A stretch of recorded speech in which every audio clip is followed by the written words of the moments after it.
نہ طرز بیاں ہے نہ طرز تکلم، نہ طرز بیاں ہے نہ طرز تکلم۔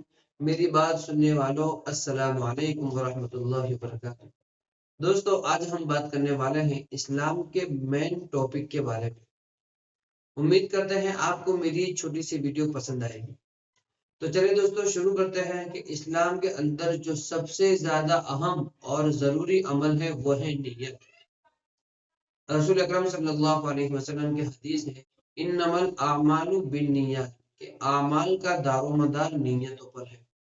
یعنی کسی بھی اچھے یا برے کام کے لیے نیت کا ہونا بہت ضروری ہے، کیونکہ کئی بار نیت کے حسن یعنی اچھی نیت کے ہونے کی وجہ سے بہت بڑے بڑے عمل بھی یعنی بہت چھوٹے چھوٹے عمل بھی اللہ کے نزدیک بہت بڑے عمل بن جاتے ہیں، اور کئی بار نیت کے خرابی کی وجہ سے، بری نیت ہونے کی وجہ سے بہت بڑے عمل اللہ کے نزدیک کوئی حیثیت نہیں رکھتے۔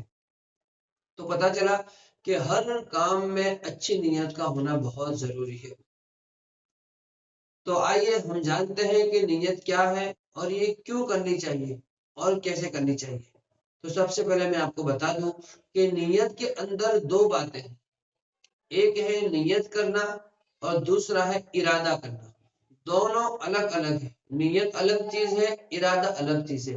نیت اس کو کہا جاتا ہے کہ کسی بھی چیز کے لیے اچھی نیت کرنا اور اس کے ذریعے کوئی دوسری چیز کو حاصل ہو، اسے کہا جاتا ہے نیت۔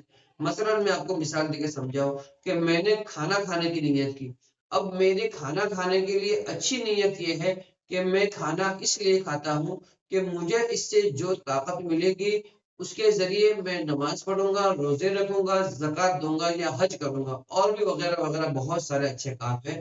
تو یہ جو چیزیں حاصل ہوتی ہے اسے کہا جاتا ہے نیت۔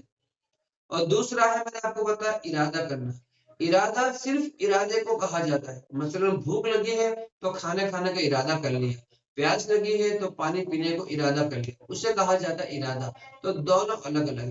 پتا چلا کہ ہر اچھے کام میں یا برے کام میں، خیر برے کام میں تو نیت نہیں کہا جاتا، لیکن اچھے کام میں نیت کا ہونا بہت ضروری ہے۔ تو امید کرتے ہیں کہ میں نے جتنا بھی آپ کو بتایا آپ کو میری ساری بات سمجھ میں آ گئی ہوگی۔ ویڈیو اگر پسند آئے تو پلیز لائک کریں، شیئر کریں اور سبسکرائب کریں، اور اپنے دوستوں میں زیادہ سے زیادہ اس کو شیئر کریں۔ تو چلیے دوستوں آج کے لیے اتنا ہی، تب تک کے لیے اپنا خیال رکھے گا، مجھے اپنی دعاؤں میں یاد رکھے گا۔ اللہ حافظ، السلام علیکم۔